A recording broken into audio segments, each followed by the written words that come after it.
These materials are energetic. They're being built in precision geometry. They're being aligned to the solstice and the equinox. They're being constructed on energetic lines on the planet that are focused areas of electromagnetic force. All of this screams to me that they were using it energetically. What for? That's the real question. What about the idea of extraterrestrial involvement? Now we're getting in there.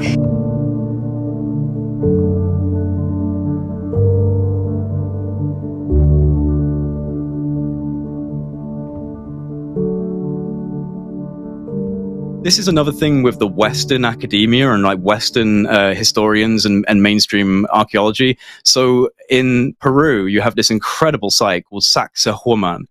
And it is this multi-ton stone building project where you have these huge stones fitted together like jigsaw puzzle pieces.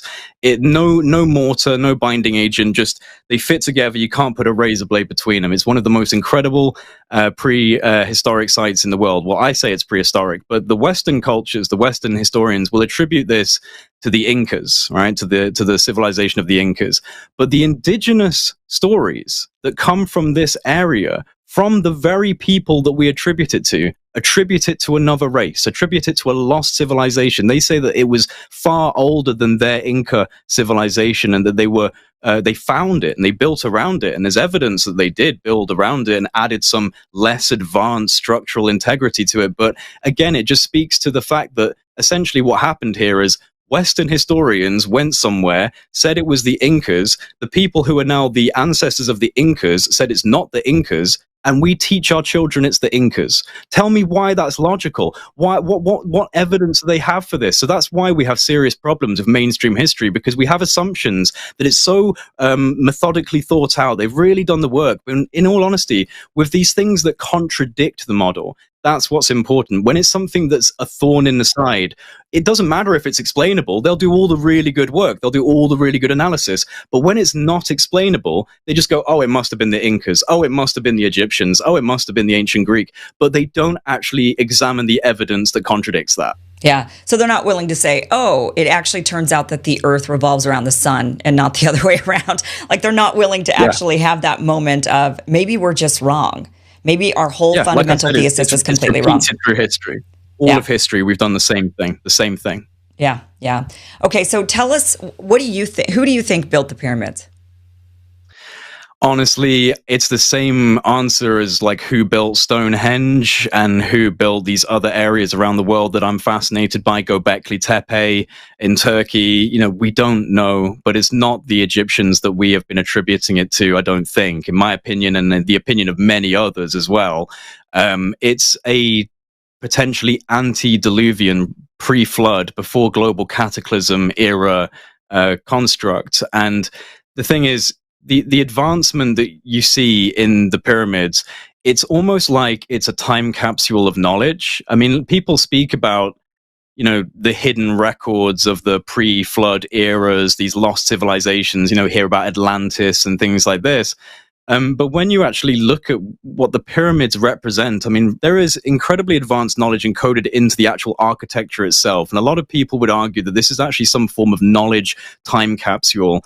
And when you examine the global myth of a flood, and then you realize that there's actually global mythologies of cycles of destruction, cycles of rebirth on this planet. There's been many rises and falls of civilization according to a lot of ancient texts and ancient scripts, from India to Egypt. It doesn't matter. There's always stories about rises and falls of previous civilizations.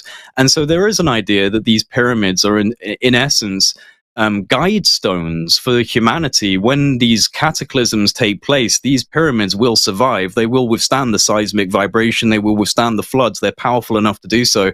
And what's left is the knowledge encased in the actual stonework itself as something to be decoded and kind of reverse engineered. And when we do that, we find incredible science that should not be present and was not present in dynastic Egypt. So I would say that it is evidence of a lost civilization. And the last thing I'll finish up on with this is the story of Atlantis. You know, a lot of people laugh that off. But if you know where we get the story of Atlantis, it's quite interesting. It comes from Plato, the great Greek philosopher, but it doesn't just come from Plato.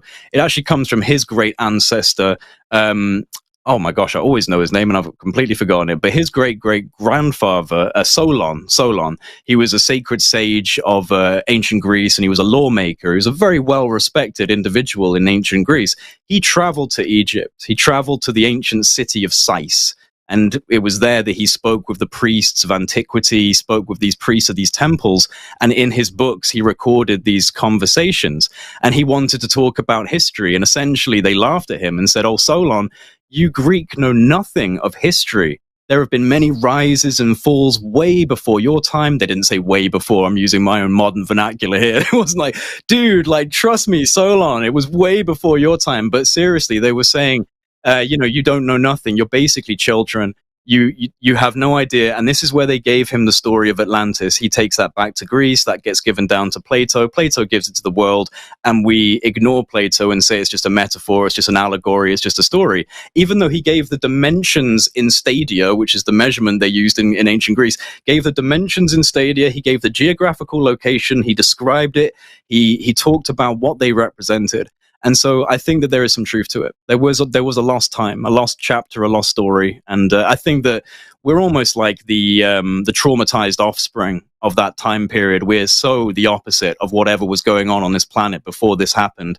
It's like that cataclysm sent us down a radically different path. It's so different that when we see all this amazing evidence from the past, we can't even recognize it for what it is. We can't recognize it as some form of technology or some sort of functional system. We just see it as a tourist attraction, and it speaks so much to our level of consciousness. So that theory would be that there was some sort of an ancient civilization that was highly technologically advanced that somehow got wiped out. Yeah, technologically advanced, but in a different medium, through a different type of avenue to us. It wasn't wires and cables and batteries and microchips and superconductors. It was using the planet as a technology. That's my opinion. And that might sound really strange until you dissect what the planet's made out of and realize that the materials that comprise our planet are energetic. Many of them have incredible properties, like they can produce electricity under stress through vibration, through acoustic vibration.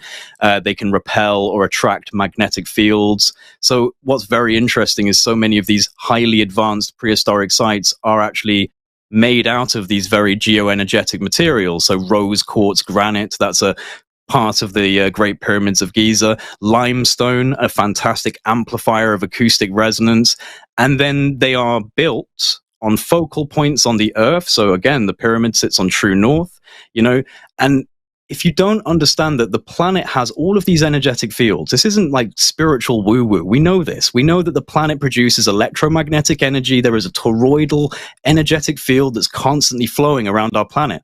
And so there are focal points where electromagnetic energy will be concentrated. And so what if they were harnessing this? This is basically, in my opinion, like ancient Nikola Tesla technology. Nikola Tesla, the amazing, basically the inventor of the 21st century, who died penniless and destitute because he was too controversial and too incredible to be given his time in the light, but is now venerated as a genius of electrical physics. He was using the same ideas, and he was fascinated by the pyramids. He was convinced the pyramids represented what he was trying to do, tapping into the larger energetic fields that surround our planet and using that energy somehow, for some reason. He wanted to use it to create the world we live in today. And perhaps these people were using it for a similar function, but it's true that we don't find technology in the same sense that we see technology. But that's what I mean by saying we've gone so far away from whatever we were that we can't recognize that these materials are energetic. They're being built in precision geometry. They're being aligned to the solstice and the equinox. They're being constructed on energetic lines on the planet that are focused areas of electromagnetic force. All of this screams to me that they were using it energetically. What for? That's the real question. That's what really gets me going. What were they actually using it for? What about the idea of extraterrestrial involvement? Now we're getting in there. Why else would the pyramids be sitting, like you said, you'd have to have a satellite to place them in certain spots exactly. I mean, that points towards the sky, right? And needing to be able to look down. I mean, that seems to point to extraterrestrial involvement in some way. And they're aligned to the Orion star belt. That's another important point to understand. The alignment with the Orion star belt is something that happens again around the world, which is quite interesting. Orion pops up quite a lot. And if you look at the most ancient myths we have that come from places like Sumeria, Mesopotamia, the Epic of Gilgamesh and things like this, you get the stories of the Anunnaki, these gods that came down from the sky and molded humanity out of the clay of the earth. And some of the translations kind of suggest that we were almost slaves, that we were almost a labor force that was created by gods that were using us for, mining and, all sorts of weird reasons. Who knows if that's true?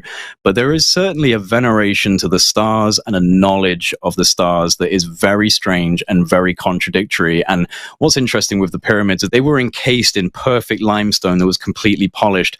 They would have glistened like diamonds in the desert. Like you wouldn't be able to look at them with your naked eye because of the brilliance that would have been flashing off of this highly polished limestone. And they're so huge, and they're aligned with the Orion star belt. They're essentially mimicking the stars. They're mimicking the Orion stars on the earth. And it was actually the great sage of ancient Egypt, Hermes Trismegistus, who's like a kind of archetype, like a sacred sage archetype in ancient Egypt, that said that it was in Egypt that both the heavens and the earth were represented as one. Whatever that really means, it seems to be indicating a very close connection to the stars. And just a quick aside, there's a very interesting tribe in Africa called the Dogon tribe. And they had knowledge, this has actually been proven, they had knowledge of the Sirius star system, including a dwarf star, I believe it was Sirius B. They described and had diagrams of Sirius B on rocks, but it was completely invisible to our technology until we developed more refined telescopes. And I think it was only in the 1970s or the 1960s that we definitively proved the existence of Sirius B. And yet the Dogon tribe, who actually have a mythos about a god coming from this star system and giving them knowledge that they originally came from this star system, and they knew about this before Western technology evolved. So, where do we go with that? Yeah, there's so much that that I think verifies or plays into the fact that it could have been extraterrestrial. Just even religion in general, like even the evolution of religion. I mean, when you look at the ancient religions of the Romans and the Greeks, believing in all these gods, like who were these gods? Where did they come from? What made them believe that there was this basically a race of gods and they all had different traits or different, wouldn't that could, what if it was these were extraterrestrial beings? These were the beings that came down and gave us all this tech, that came down and built the pyramids, right?